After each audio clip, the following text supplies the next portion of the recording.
పల్నాడు జిల్లాలో TDP YCP మధ్య సవాళ్ల పర్వం నడుస్తోంది. గురజాల వైసీపీ ఎమ్మెల్యే కాసు మహేష్ రెడ్డికి టీడీపీ అభ్యర్థి శ్రీనివాసరావు సవాల్ విసిరారు. ఎన్నికల్లో తాను ఓడిపోతే రాజకీయాల నుంచి తప్పుకుంటానన్నారు. నువ్వు ఓడిపోతే రాజకీయాల నుంచి తప్పుకుంటావా అని కాసు మహేష్ రెడ్డికి సవాల్ విసిరారు. ఎరపతినేని సవాల్పై మహేష్ రెడ్డి స్పందించారు. 2019 ఎన్నికల్లో చిత్తుగా ఓడించి ఇంటికి పంపిన విషయం ఎరపతినేనికి గుర్తులేదా అని సెటైర్స్ వేశారు. ఈ ఎన్నికల్లోనూ ఎరపతినేని ఓడించి రాజకీయాల నుంచి రిటైర్మెంట్ ఇప్పించి గుంటూరులో కూర్చోబెట్టకపోతే తన పేరు కాసు మహేష్ రెడ్డే కాదన్నారు. ఎన్నికల్లో తాను ఓడిపోతే ఎరపతినేని అన్నట్టుగానే రాజకీయ సన్యాసం తీసుకునేందుకు సిద్ధమన్నారు కాసు మహేష్ రెడ్డి. రాష్ట్ర ప్రభుత్వం అంటే ఉమ్మడి కూటమి పెట్టిన మేనిఫెస్టో పాటు మేము పెట్టిన మేనిఫెస్టో కూడా అమలయ్యేటట్టుగా చూస్తాం. ఈ నెల రోజులు ఈ బోటపు మాటలు, ఈ ప్రజలను మోసం చేసే విధానం వైసీపీ వాళ్ళు దాని పట్ల అప్రమత్తంగా ఉండాలని చెప్పి కూడా గుజరాత్ ప్రజల్ని కోరుకుంటూ ఎంతో ఆర్భాటంగా చేద్దామనుకున్న నిన్నటి సిద్ధం బహిరంగ సభ అటర్ ఫ్లాప్. సో ప్రజల్లో ఉన్న వ్యతిరేకత ఈరోజు మనకు అర్థమైపోయింది. ఈ కాసు మహేష్ రెడ్డి గతంలో కూడా నేను ఒక సవాల్ విసిరాను.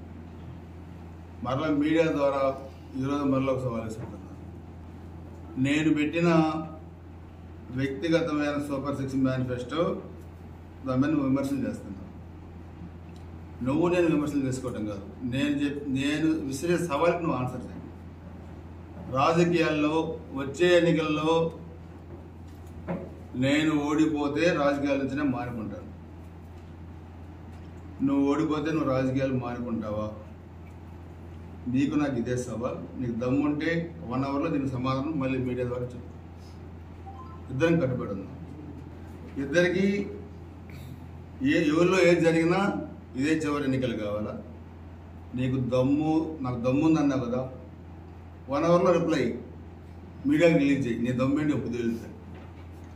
తెలుగుదేశం వాళ్ళకి డబ్బు ఉంటే నాకు దమ్ము ఉందన్నావు. మా జగన్ నాకు దమ్ము ఇచ్చాడు. నీ దమ్ము తేలాలి. ఇప్పుడు తేలాలి.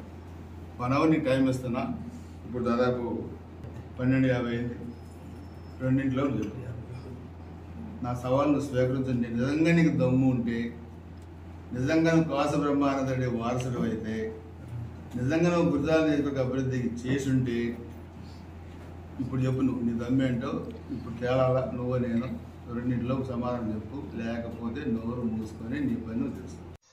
ఎరపతినేని శ్రీనివాసరావు, నీకు సమాధానం చేయడానికి గంటెందుకే అబ్బొచ్చు?